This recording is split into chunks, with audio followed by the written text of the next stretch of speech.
하나님이 다스리라 하시니라. 지난주에 이어서 오늘 두 번째 인간에 대한 말씀입니다. 인간.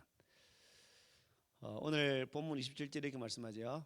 하나님이 자기 형상 곧 하나님의 형상대로 사람을 창조하시되 남자와 여자를 창조하시고 라고 말합니다. 내가 내 형상과 모양을 넣은 남자와 여자를 창조했다. 이렇게 이제 하나님을 선포하는 장면입니다. 여자는 남자와 어때요? 완전히 구별된 존재죠. 맞죠? 거의 같다라고 생각합니까? 네. 어때요? 동시에 신체의 기능과 역할이 다를 뿐 본질적인 면에서는 남자와 여자는 전혀 차이가 없습니다. 원판 불변의 법칙에 따라서 하나님께서 만드신 그대로 또 질량 보존의 법칙에 따라서 그대로 우리가 지금 살고 있습니다. 하나님께서는 이 남자를 어떻게 해서 여자를 만들죠? 깊이 잠들게 하십니다. 그리고 갈비바늘을 취해서 그 갈비를 중심으로 살을 꽉꽉 채워서 하나님이 여자를 만드십니다. 그래서 항상 저는 이제 간혹 이게 줄에 가면 남자가 강할까 여자가 강할까 물어요. 남자가 강합니까 여자가 강합니까? 그죠? 왜요? 얼큰이 똑똑하시단 말이지. 역시 밑에 몇 년이 있더만 대버를 파악하네. 남자는 흙 덩어리고 여자는 빼뭉치라. 그래서 아마 여자가 강할 것 같아요. 그래도 여자가 끈기게 잘 하는 것 같아요. 남자들은 쉽게 포기해버리는데 아마 그래서 여자는 강하다. 또 엄마도 강하다라고 말하는 것 같아요. 강하신 여성들이요 축복합니다. 장로님 저와 둘이밖에 남자가 이제고 세구나. 연약한 남성들을 긍휼히 여겨 주시옵소서. 그래서 이제 여자를 아담의 남자에게 탁 내보냈을 때 아담이 했던 말이 이거죠. 이는 내 뼈 중에 뼈, 살 중에 살이다. 이게 이제 해석하기 이러니까 이랬는데 한마디로 어떤 말일까요? 가장 큰 탄생의 함성. 보는 순간 우와 하나님 바로 냅니다 이 말입니다. 뭐라고? 경상도 말로 진하게 하나님 내내에 놀래가 우와 최고의 탄성을 지르면서 바로 납니다 라는 뜻이 바로 뼈 중에 뼈요 살 중에 살이라는 고백입니다. 아담이 하와를 보는 순간 그랬다는 거죠. 니 내다. 이 부부관계도 이거죠. 이래야 가정이 화목합니다. 니는 니 나는 내 하니까 혹은 날 싸우는 거죠. 그래서 남자와 여자는 딴 몸이지만 결국 만드신 과정을 보면 남자 여자는 뭐다 한 몸이다라는 것을 알 수가 있어요. 그래서 우리는 성경을 볼 때 성경은 무엇으로 풀어야 잘 되죠? 성경으로 풀어야 됩니다. 이단들은 이걸 참 잘하죠. 딱 짜집기를 해서 요소 가져와가지고 탁탁 맞추는 걸 보면 참 그 능력을 말씀 제대로 가르치면 참 좋을 텐데 안 그렇죠. 그래서 이런 말씀을 또 우리는 예수 그리스도와 연결해서 또 풀면 쉽게 해결할 수 있다는 거죠. 남자 여자 한 몸. 남자 잠재워서 여자를 만들었다. 한 몸이다. 자, 이게 무슨 의미일까요, 여러분? 자, 남자가 잠들었다는 것은 무엇을 상징할까요? 예수 그리스도의 죽음을 의미합니다. 죽음을.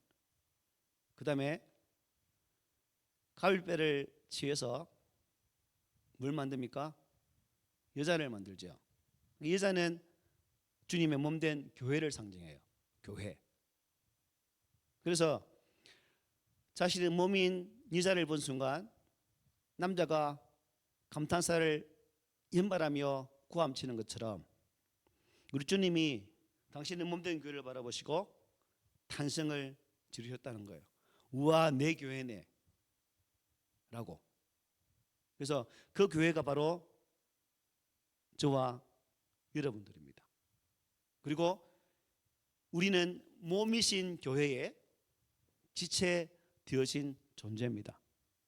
그러므로 몸된 주님 안에 온전히 붙어 있을 때 우리는 제 역할을 감당하는 교회의 한 영역을 담당해 일할 수 있다는 거죠. 그런데 뛰어나와서는 어떻게 해요? 할 수가 없어요.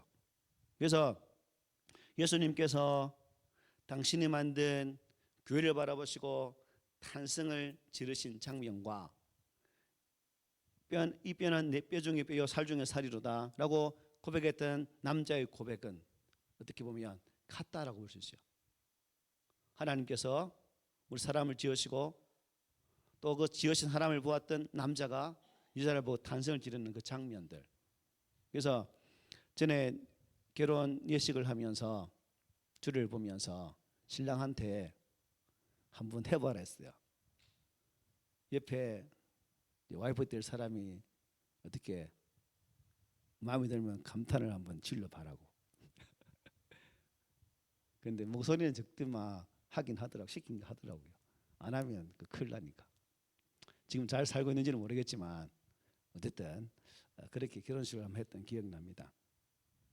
오늘 우리가 그런 의미에서 주님 안에서 몸된 지체이기 때문에 그 몸에서는 떨어질 수 없는 그런 존재가 바로 저와 여러분들입니다. 교회는 주 예수 그리스도 안에서 온전히 하나가 되어져야 되고 또 그 하나됨을 통해서 주님의 영광을 나타내는 것이 교회의 참된 역할이라는 거죠. 한 걸음 더 나아가서 진정한 의미에서의 남녀의 관계, 이것도 우리가 한번 생각해 봐야 되겠죠. 교회처럼 남자와 여자가 부부가 그렇게 된다면 아마 가정이 부부를 통해서 주님 말씀하셨던 것처럼 이 땅의 천국의 모형으로서의 역할을 감당하게 되지 않을까. 그렇겠죠, 그렇죠? 서로 감탄하니까. 오늘날은 이제 가정들이 깨어지고 무너진 시대라서 좀 우리가 이런 말씀을 통해서 우리 믿음의 사람들은 더 겸비해서 하나님의 교회를 세우고 작은 교회인 가정을 세울 수 있는 그런 자리까지 저는 나아가야 된다고 생각합니다. 피조물 가운데서 여러분 하나님과 교제할 수 있는 존재는 누굴까요? 우리 사람밖에 없습니다. 사람이 유일한 하나님과의 교제의 대상입니다. 함께 동행하고 또 함께 하나님의 일을 이룰 수 있는 존재가 우리 인간이라는 거죠. 이 땅에 여러분 풀들 종류가 얼마나 많습니까? 온갖 잡초들, 또한 많은 열매들, 동물들, 짐승들, 헤아릴 수 없는 수많은 별들, 그런 것들과는 여러분 근본 뿌리가 우리가 다르다는 거죠. 하나님께서 하나님과 함께 하나님이 지으신 것들을 다스릴 수 있도록 우리에게 주신 그 특권이 있는 것이기 때문에 다른 첫째 날, 둘째 날, 셋째 날, 넷째 날, 다섯째 날, 또 여섯째 날 사람 지으시까지 지으신 그 모든 것들과 비교해 볼 때에 우리의 존재는 아주 특별한 존재다 하는 사실을 볼 수 있습니다.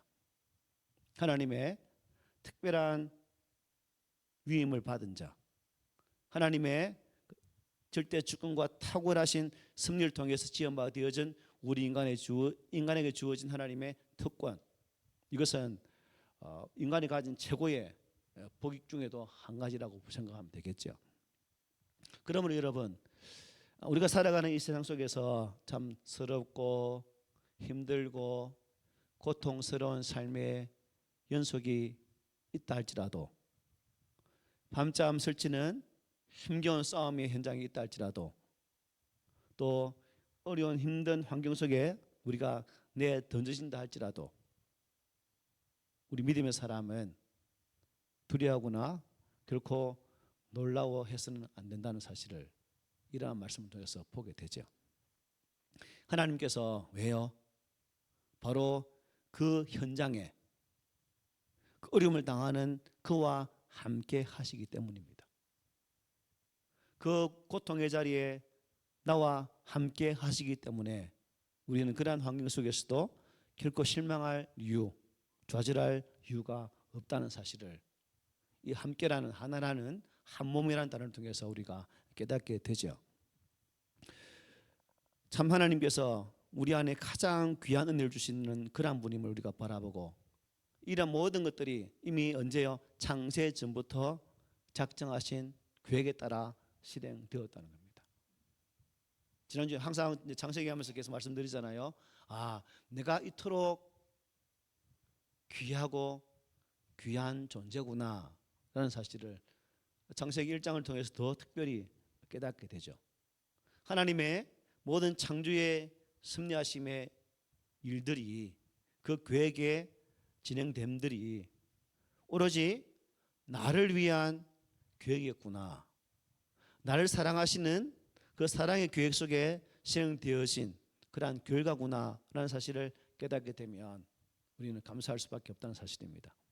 그러므로 우리 주님께서 이 땅에 오셔서 참 우리를 구속하시기 위해 감당하신 사역, 또 삼위 하나님께서 형상과 모양대로 우리를 만드시고 우리 안에 불어넣어 주신 이 하나님의 지정의 거룩한 형상들을, 모양들을 우리가 상실하지 않도록 삶을 통해서 그러한 것들을 드러내기까지 함께 하시는 하나님 안에서 바른 믿음의 삶의 길을 걷는 것이 너무나 중요함을 보게 됩니다. 여러분, 세상 사람들이 인정해 주지 않으면 기분이 어때요? 충분히 인정해 줄 것인데 인정 안 해주면 마음 상할 수도 있겠죠.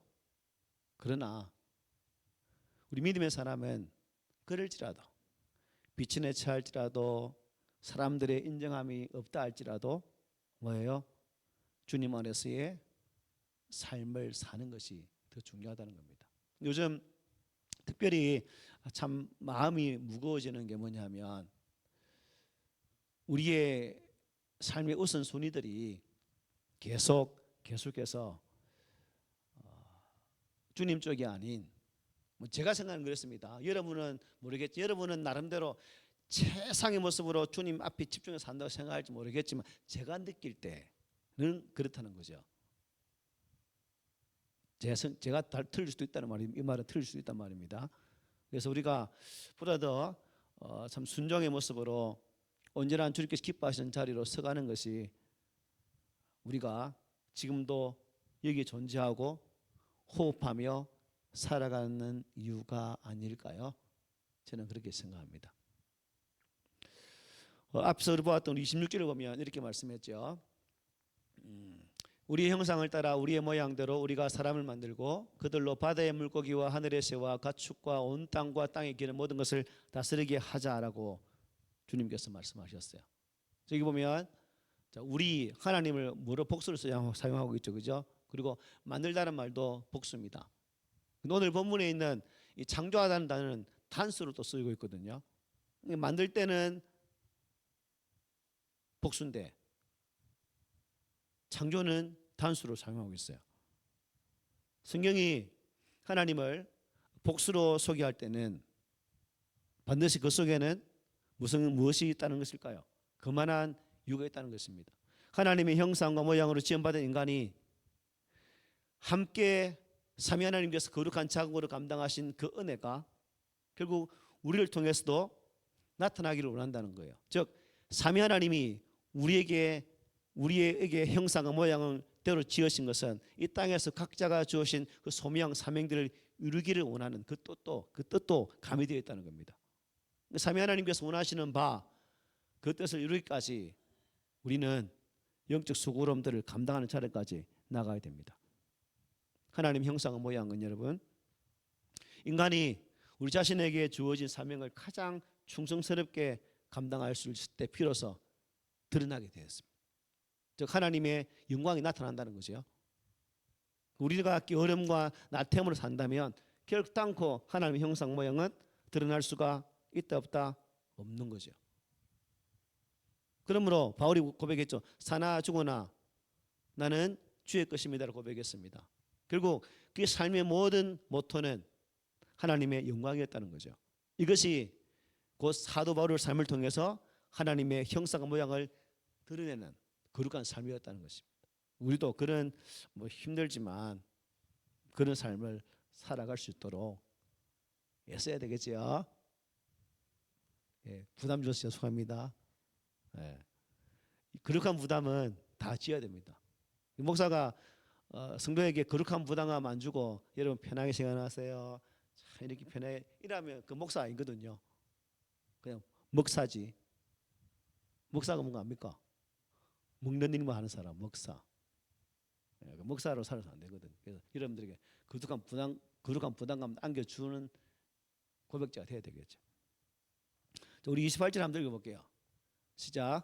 하나님이 그들에게 복을 주시며 하나님이 그들에게 이르시되 생육하고 번성하여 땅에 충만하라. 땅을 정복하라.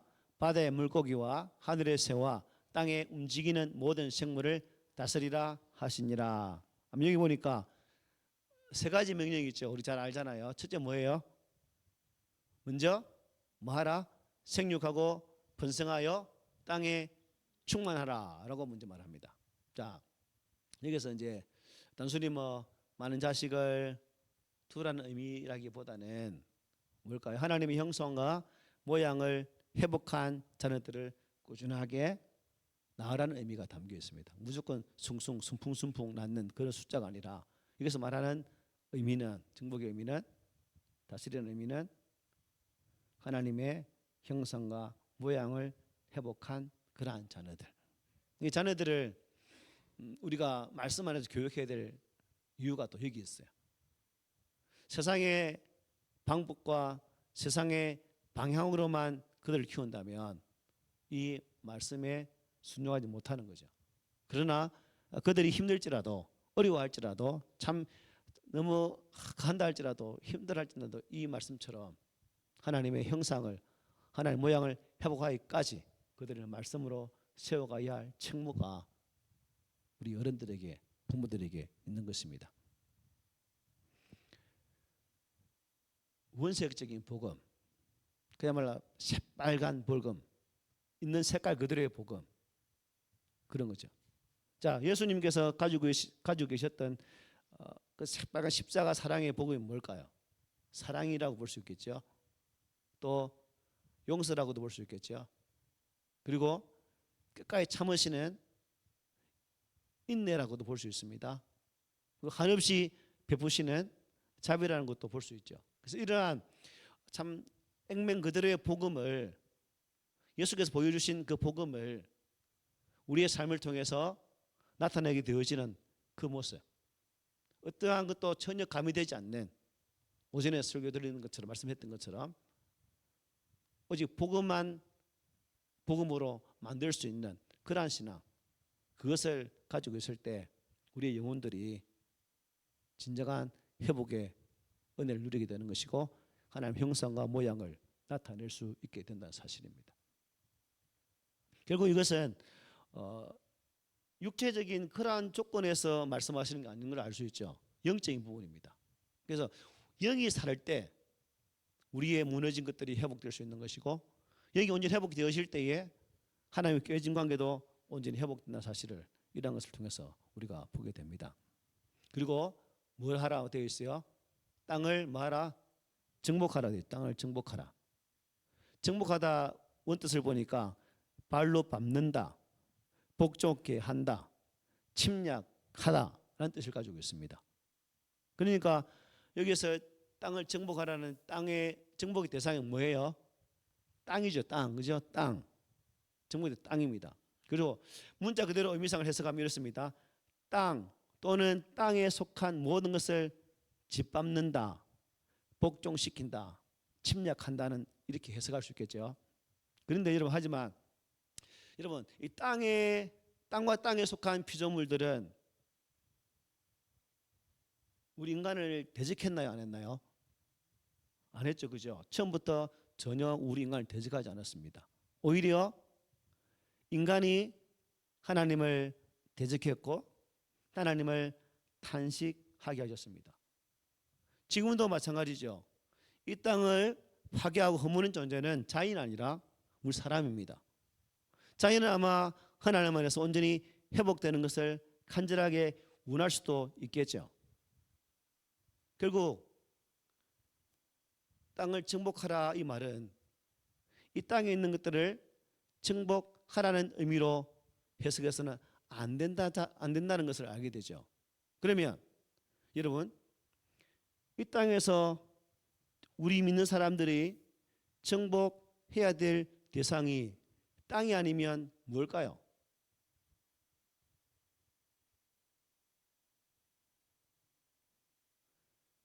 땅은 누구 권세 아래에 있습니까? 사탄의 권세 아래에 있죠. 땅을 정복하라는 것은 그것을 정복하라는 거예요. 예수님은 이미 정복하셨어요. 부활하심으로. 그리고 그 부활하심을 통해서 그 승리하는 방법을 우리에게 말씀하셨어요.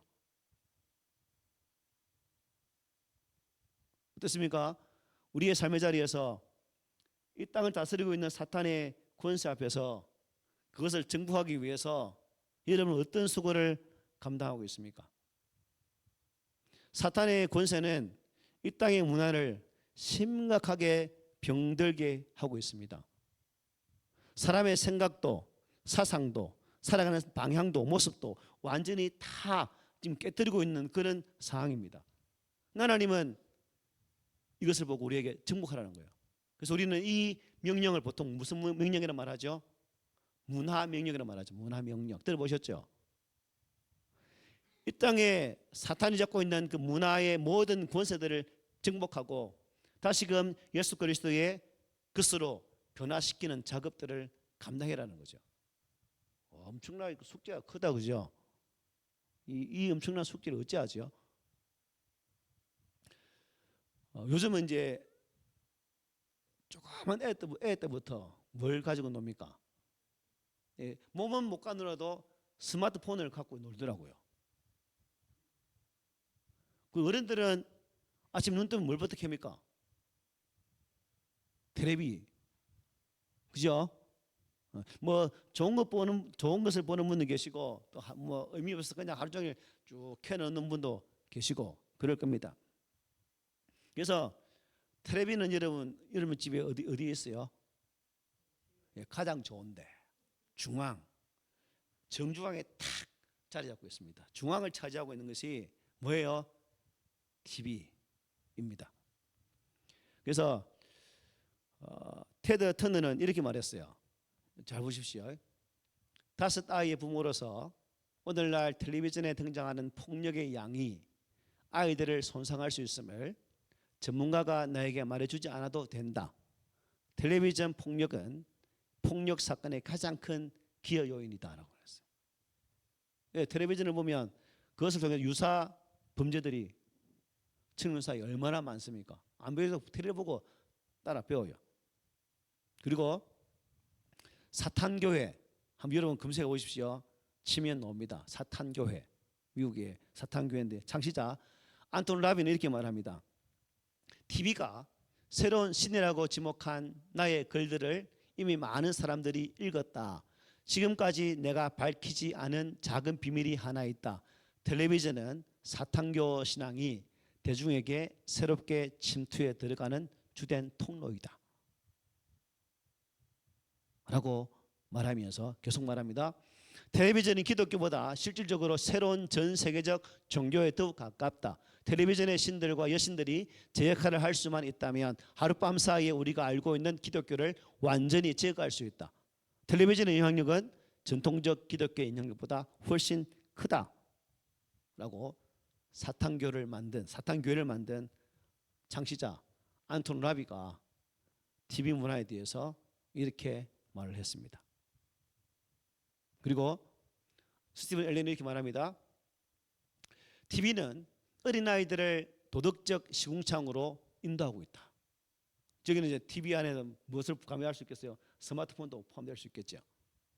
부모들은 좋은 거 보여준다고 생각하지만 알게 모르게 아이들의 생각들이 그 속에 점점점 매몰되어 가고 있다는 겁니다.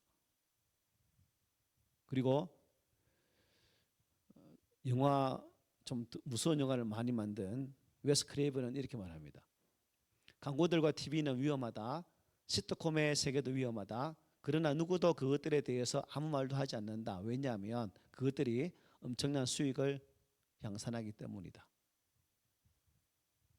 그리고 여러분 영화 좋아하죠? 요즘 뜨는 약간 유명한 영화 감독이 누굴까요? 스티븐 스필버그 알지요? 네, 스필버그는 이렇게 말합니다.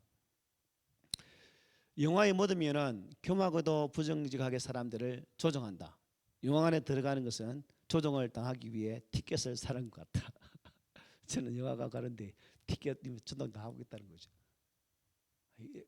예, 영화 감독이 저런 말 했어요. 영화 보러 봐라는 말이가 보지 말라는 말이가. 어쨌든 이 땅의 문화가 이렇다는 겁니다.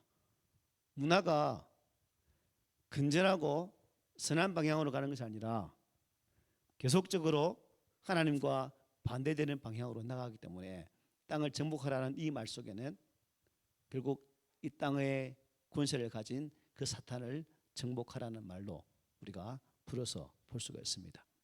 그러므로 여러분 삶의 자리에서 이 처절한 싸움을 싸워 나갈 용기가 있습니까?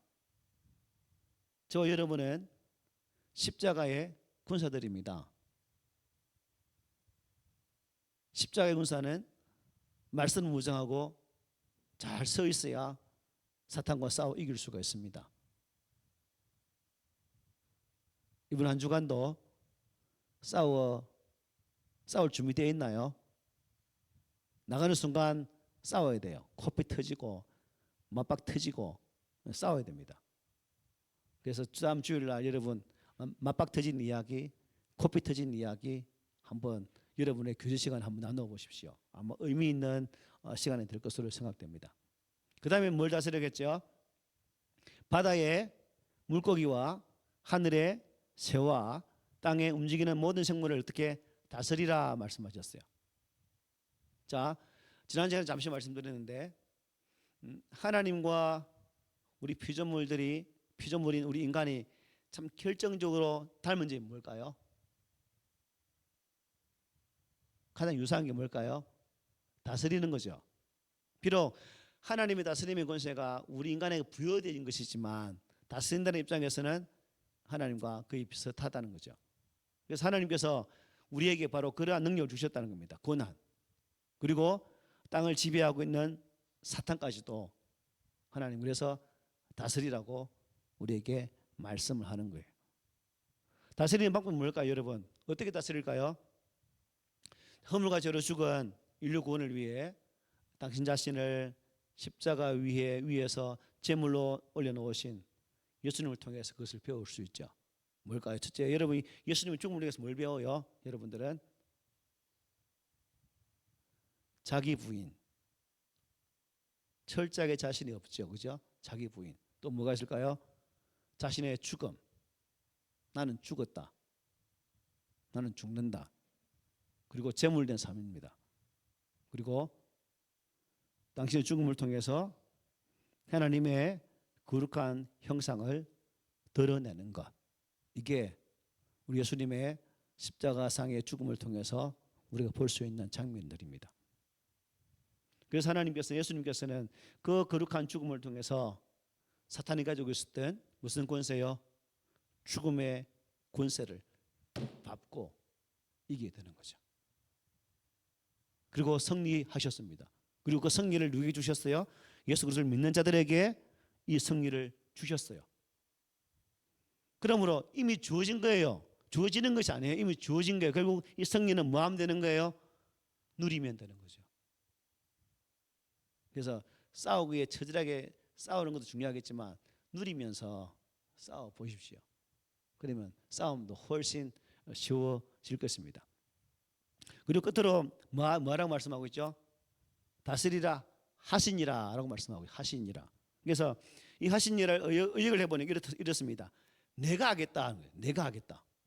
저는 이제 28장을 쭉 이게 충만하라, 정복하라, 다스리라 하시면서 마지막 하시니라 말씀 주면서 야 너희들에게 이런 권세 이런 능력을 위임하지만 너희들이 하는 것이지만 결국 누가 한다는 거예요? 내가 하겠다는, 내가. 누가요? 하나님이.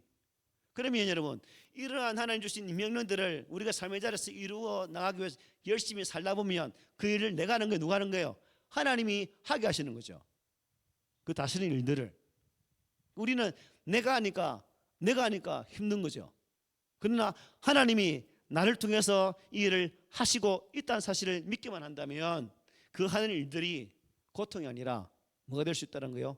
즐거움이 될 수 있다는 거죠. 여러분, 국가의 3요소가 뭐예요? 백성과 땅과 주권이죠. 그래서 우리가 예수님 안에서 이 세 가지가 회복되는 거죠. 먼저 백성, 죄의 백성에서 하나님의 거룩한 백성이 됩니다. 그리고 종되는 땅이 아닌 하나님의 거룩한 땅에 거하게 됩니다. 하나님 나라의 백성의 즉 주권을 가지게 된다는 거죠. 이게 예수 믿을 때 주어지는 하나님 은혜이기도 합니다. 그래서 창세기 1장에서 보여지는 이러한 일들을 보면서 결국 저는 이제 하신이라는 말씀을 예레미야 33장 2절 말씀으로 마감해 볼게요. 읽어보겠습니다. 시작. 이를 행하시는 여호와, 그것을 만들며 성취하시는 여호와, 그의 이름을 여호와하는 하나님께서 우리에게 이 명령을 주시면서 얘들아 내가 하겠다 라고 말씀하시며 우리에게 이 하나님의 모양과 형상을 드러내라고 말씀하셨어요. 그래서 우리 모든 성도들이 하나님의 이 형상 모양을 드러내기까지 나의 수고로움이 있겠지만 그 일을 하게 하시는 분이 나를 있게 하신 하나님이란 사실 앞에 감사하면서 이번 한 주간도 하나님께 전적으로 의탁하면서 우리 삶의 자리에 이 세 가지 명령들을 이루어 나가는 아름다운 모습들이 있으시기를 소망합니다. 아멘. 예.